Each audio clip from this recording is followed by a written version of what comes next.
Very shortly, Mike Scott on Fisherman's Blues and the Archives Uncovered.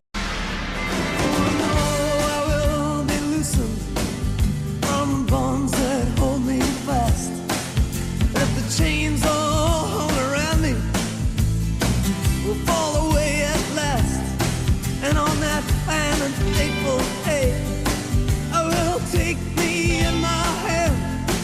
I will ride on a train. I will be the fisherman with light in my hair. Fisherman's Blues, 1988 the album comes out. The new thing that we're talking about, the Lost Fisherman's Blues recordings, of which there are plenty, is called Atlantic Rain, comes out on the 17th, and Mike Scott joins us. Hey Mike, how you doing? I'm doing very well, Mark. Thank you. Yeah, right. So take us back to 88. You know, the Waterboys, let's do a new album. A lot of people would say, right, we'll 8, 9, 10 songs, we'll go in a studio, we'll be back out in a couple of weeks. I mean, you didn't approach Fisherman's Blues this way, did you? Well, we actually started at the beginning of 1986. Yes. And the record didn't come out till, I think, October 88. So yeah. A lot of that time in between was spent recording and trying different things and experimenting, and most of the time playing live in the studio as well. So we recorded a huge amount of music. I mean, yeah, I heard 400 multi-track reels of tape. Is that right? Indeed, that is almost right. 385 to be exact. Where were they all? Well, they were all, for a long time, they were in a room in Windmill Lane Studios in Dublin, and you couldn't actually get into the room. You had to crawl over the tapes to start looking for, if you wanted to find one, you had to crawl over them all. And had you sort of kept copious notes and written down diligently what was on each reel? Well, that's the thing. I didn't really. I knew where most of the crucial tracks, at least what I thought were the crucial tracks, were. But it turns out that there were about 80 reels that had no notes or documentation at all. Just words like sound check or jam or unknown. And I never bothered listening to those ones. And then a couple of years ago, a guy at the record company said, well, maybe we should get these transferred to digital and see what's on them. And that's what's led to this new triple album. And what was on them? What were some of the things that you'd forgotten about that you'd rediscovered? Oh my God, there were songs I completely forgot that we ever did.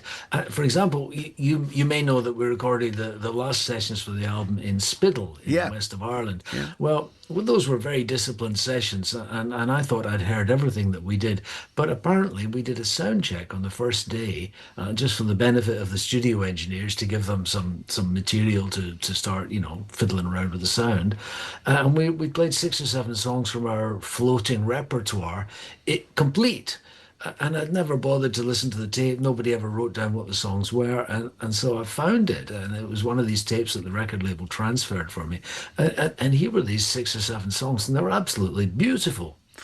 Yeah, amazing. I mean, did it not occur to... I mean, well, two things, really. On the one hand, it sort of sounds a lovely free way to work. On the other, was it even sort of frustrating? Do you ever think, are we ever going to get this finished?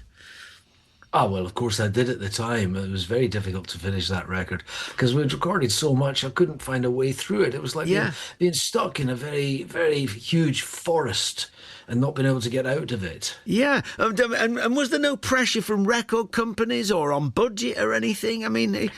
Was it not ridiculously expensive to keep doing this? Yes, indeed, in terms of time, money and energy. All of those were spent freely. And nobody ever said, you better stop. No one did anything. It just went on and on and on. And of course, I didn't really mind because we were making great music in the studio. It's just I didn't really know how to process it and wrap it up and turn it into an album. Well, indeed, and it was a single album. I mean, there've been other versions, sort of expanded and expanded editions. It was a single album. I mean, when you listen back to the single album, having heard all this stuff, do you think you picked the right things the first time around, or would you do it different now? I think I picked some of the right things, like the title track, or We Will Not Be Lovers, and Sweet Thing, Bang on the Ear, Stolen Child. Those absolutely deserve to be there, and I'm glad I had enough wit to pick those. Right. But the rest of it, really, a lot of our very best music never came out until the Fisherman's box set, which was what I thought was the complete sessions in 2013, or indeed on this one, Atlantic Rain. Yeah. Tell us about The Man with the Wind at His Heels. I think you've described this as the ultimate Waterboys folk rock song. Yeah, well, this was a song that I wrote in early '86. We only recorded it once in the studio, and we did it with a drummer called Les Warner. Now, he was thinking of joining us at the time, but actually he jilted us and went off to join the Cult because Right. he was a bit of a hard rocker. You know, he had rock and roll boots with jingly bells on them, and he had tattoos all over his arms, and he played quite heavy. And I think maybe he was too heavy for us, but there was a great musicality to his playing. Now, the unfortunate thing about The Man with the Wind at His Heels was when we recorded it, we were trying a new engineer, and he put this huge, horrible 1980s reverb on the snare drum. Right. And I remember listening back to it on some cassette or something from the studio and thinking, that sounds absolutely awful. I never want to hear this again in my whole life. And so I scrapped that version of Man with the Wind at His Heels. However, I realise now I was somewhat hasty because when I got the tapes transferred last year, I listened to it in multi-track without the reverb sound, and it sounded beautiful. And Les Warner's drumming was just off the scale brilliant. Right, well, let's hear it. So this is without the reverb, the horrible reverb now, is it? Indeed. This is my 2025 mix. Okay, let's hear that. The Man with the Wind at His Heels.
There's a home for the prisoner, fresh out of jail.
Now are you tucked up safe in your bed tonight?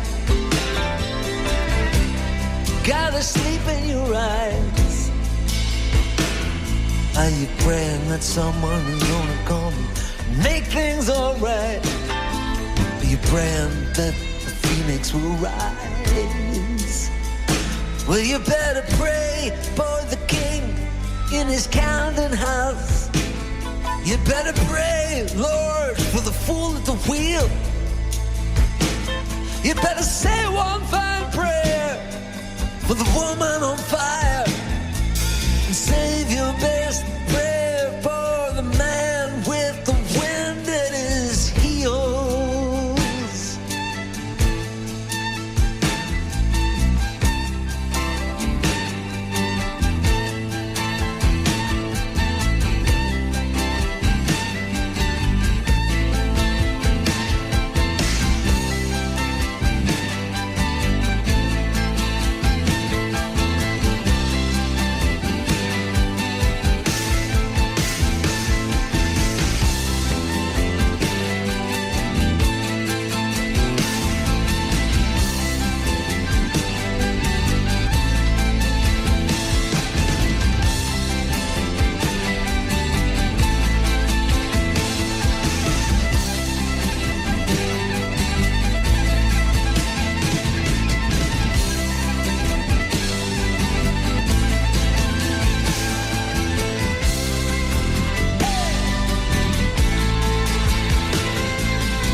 Epic, The Man with the Wind at His Heels by the Waterboys. Mike Scott is with us to talk about Atlantic Rain, the Lost Fisherman's Blues recordings. I mean, hearing that, Mike, you must be pleased it's not lost anymore and that people are now going to get a chance to hear this thing. I'm very pleased indeed. Yeah. I mean, obviously, Steve Wickham on there, who was sort of loosely kind of Keith to your Mick or Slash to your Axel for a while. Exactly. And he's back. Yeah.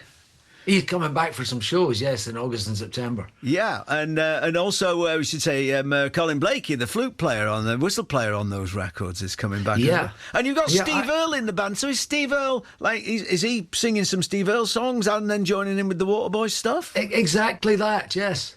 Good exactly. Idea. Good idea. Yeah, it's like a supergroup almost. Yeah. I mean, it's a glorious and much beloved Waterboys period, this. But of course, it being the Waterboys, it doesn't last long. Room to Roam, and then kind of moving on again. I mean, what is it about? What it is? Have you any idea how many people have been in the Waterboys, Mike? I think it's around about 90. Mark. Right. Okay. Yeah. Why? Why do you want to keep changing it?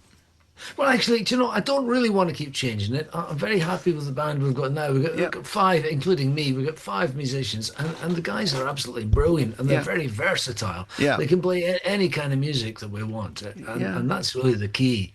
Yeah, but you have always sort of changed. You've always kind of, I don't know whether it's just happened that way. I mean, if 90 people have been in it, I mean, this can't be a chance. A pattern has emerged here, hasn't it? If you want to keep moving on. I remember coming to see you at the Manchester Apollo, and it was just after the Room to Roam period, and it was stripped back down to a kind of rocky 4-piece again. And some people were like wanted the stuff with all the diddly diddly and Sharon Shannon and all that. And I remember you saying, "This is the new Waterboys. The Waterboys always changes." Yeah, well, you know, I grew up in the 60s, Mark, when the Beatles were different with every single, and every album was a huge evolution from the last one. So that kind of change is normal to me. So the Waterboys, we should establish then, you've got some festivals next month, which will be your existing lineup, and then I think, and then I think, is it Glasgow on the 29th of August, where the Fisherman's Blues Revue kicks in? Is that right? That's exactly it. And we play the O2 in London on the 12th of September. We have a big one in Dublin as well. Yeah, on the 5th of September, indeed. So, we're going to finish by playing a song called "You Can't Feel at Home in This World." What were some of the other songs that you were recording? Some of the covers you recorded. I mean, I think there's a version of "When Doves Cry" in there. I mean, you're a big Prince fan. I think the first time I ever saw you was in Salford, and I think on that night, if memory serves, you played "Purple Rain." I think. Well, do you know when Dove's Cry was recorded late one night by me and Steve Wickham, and it wasn't like we're going to cover When Doves Cry. It was just an impromptu thing, but it Yeah. came out pretty good, so I included it on this set. Yeah. What were some of the other things you? I mean, there's a huge variety of stuff, isn't there? Yeah, Right? well, there's a Soul and ver- gospel and country and Yeah, there's a version of Knocking on Heaven's Door. There's a Rolling Stones song, No Expectations. Willie Nelson's Angel Flying Too Close to the Ground. And this track that you're about to play, I Can't Feel at Home in This World Anymore. We learned it from a 1940s gospel recording. And we recorded it in Dublin with Pete Thomas of the Attractions on drums. In okay. fact. Yeah, great. I mean, Carter Family in the 30s, I think, and Woody Guthrie did it on Dust Bowl Ballads. I believe so. Yes, you're right. Yes, in '94. indeed. So we'll play that. And so, are you all? I mean, you've got a lot of live work to do, but have you already started writing for whatever the next Waterboys project is? Is there more new stuff always in the can? Yeah, there is stuff. I've got about 7 or 8 songs stockpiled for the next record. Probably record it early next year. Right, okay. Well, we look forward to seeing everything that you're up to, and it's just great that all these tracks finally saw the light of day, isn't it? What a relief that must be. It really is, Mark. I'm so thrilled to hear The Man with the Wind at His Heels on radio for the first time ever. It's really Is it? Is that an right? exciting moment. Well, I suppose it would be. No one's had it, have they? Yeah, okay. I recorded a not so good version of it, a sort of 3-minute version of it for one of the albums about 20 years ago, but nobody ever heard that, so it doesn't count. Yeah. Okay. All right then. Well, we'll take credit for it as well as you then, as its radio debut. Lovely to catch up, Mike, and we'll see you down the road. Thank you, Mark. Farewell. Right. Okay, here we go. I can't feel at home in this world anymore. Oh Lord, you know I have no friend like you. If heaven's not my home, Lord, what shall I do? The angels beckon me from heaven's open door. I can't feel at home in this world anymore.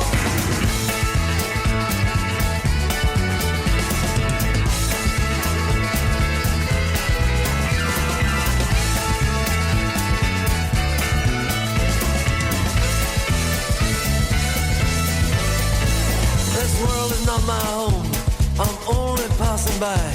My treasures and my hopes, they're all stored up on high.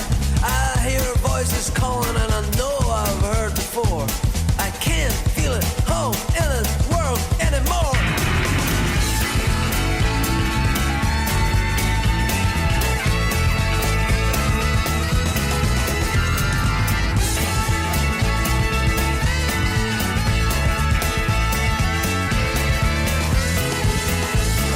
Over in Glory Land, there's gonna be no dying there. The angels will be shouting victory, they'll be singing everywhere. Our loved ones beckon me to heaven's open door, and I can't feel at home in this world anymore.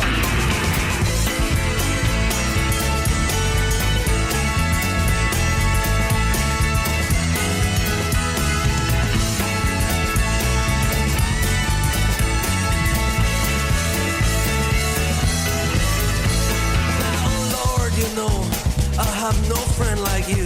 If heaven's not my home, oh, what shall I do? My loved ones that call me, they're heaven's open door, and I can't feel at home in this world anymore. I can't feel at home in this world anymore. I can't feel at home in this.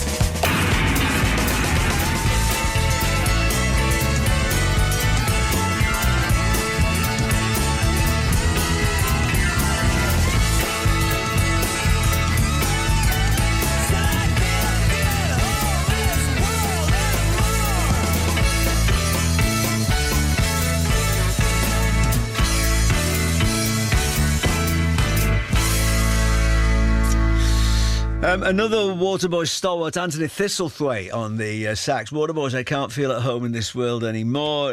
These tracks taken from Atlantic Rain, the Lost Fisherman's Blues recordings. There's lots of it to wade through. It comes out on the 17th of July. The shows we've done. So, the next ones are with the regular lineup, and then with Steve Wickham and Colin Blake, and Steve Earle kicks in from the 29th of August at Glasgow Hydro. Thanks again to Mike Scott. Now then, Olive Jones is new to the folk show.